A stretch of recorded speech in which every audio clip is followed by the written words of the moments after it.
Chers amis des Yvelines, bonsoir. Il fait encore beau en attendant les orages, alors on en profite encore un petit peu ici à Saint-Germain-en-Laye.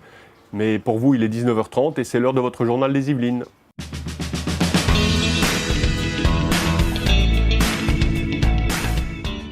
Hier, 428 noms sur 577 des candidats aux législatives des 11 et 18 juin prochains du mouvement d'Emmanuel Macron ont été révélés. Le conseiller municipal d'opposition versaillais, Didier Bécher, sera candidat dans la première circonscription, Versailles-Nord. Jean-Noël Barrot, le fils de l'ancien ministre Jacques Barrot, dans la deuxième, Versailles-Sud. Béatrice Piron de l'Étang-la-Ville dans la troisième, Le Chesnay. L'ancienne attachée parlementaire Marie Lebec dans la quatrième, Marly-Houille. La directrice des Restos du Cœur de Sartrouville, Yaël Braun-Pivet, dans la cinquième. L'ingénieure enseignante Nathalie Pouzireff, ancienne présidente de l'actionnariat salarié du groupe Thales, dans la sixième, Saint-Germain-Achères. L'adjoint au maire de Poissy, Michel Devaucouleur, dans la 7e, Conflans-Melan. Une autre adjointe au maire, mais amende cette fois, Khadija Moudnib, dans la 8e. L'élu jupéiste Aurore Berger, dans la 10e, Rambouillet. La responsable des Femmes en Marche avec Macron, Nadia Hay, dans la 11e, affrontera Benoît Hamon à Trappes. Et la directrice territoriale Florence Grandjus sera face à David Douillet dans la 12e, Poissy-Plaisir. Le ski orthodoxe du Saint-Esprit au Ménil-Saint-Denis, le château du Grousset à Montfort-l'Amaury ou la Villa Sapenne au Ménil-le-Roi.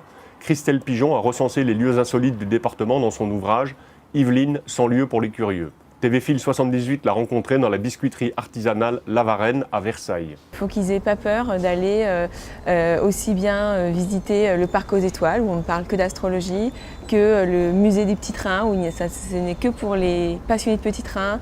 Enfin voilà, j'ai essayé de mettre des choses déjà qui étaient dans tout le département, parce que comme je disais, le département est grand, et en même temps qui puissent plaire à tout le monde. Voilà, les familles, les amoureux, les gens qui aiment la littérature, l'art, voilà. Yvelines, sans lieu pour les curieux, est à découvrir aux éditions Bonneton. Une séance de dédicace est organisée samedi 13 mai à la Maison de la Presse, au Vésinet.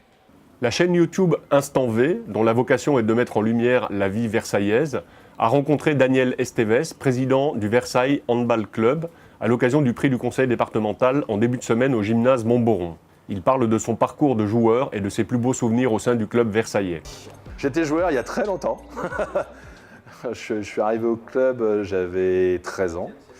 C'est ça, c'était au XXe siècle déjà. J'avais 13 ans, j'en ai 40, donc voilà, ça fait 27 ans que je suis au club de Versailles. J'ai été joueur, entraîneur, responsable du matériel au bureau à l'âge de 18 ans, et puis maintenant président. Pour ce week-end, Météo France nous promet un temps mitigé. Quelques averses entre deux éclaircies samedi et un ciel plus dégagé dimanche. Les températures iront de 10 à 17 degrés. Voilà, ce petit condensé d'infos des Yvelines est terminé. Je vous souhaite à tous une excellente soirée, une belle nuit et un très bon week-end. Et vous fixe rendez-vous comme d'habitude lundi à 19h30. Au revoir.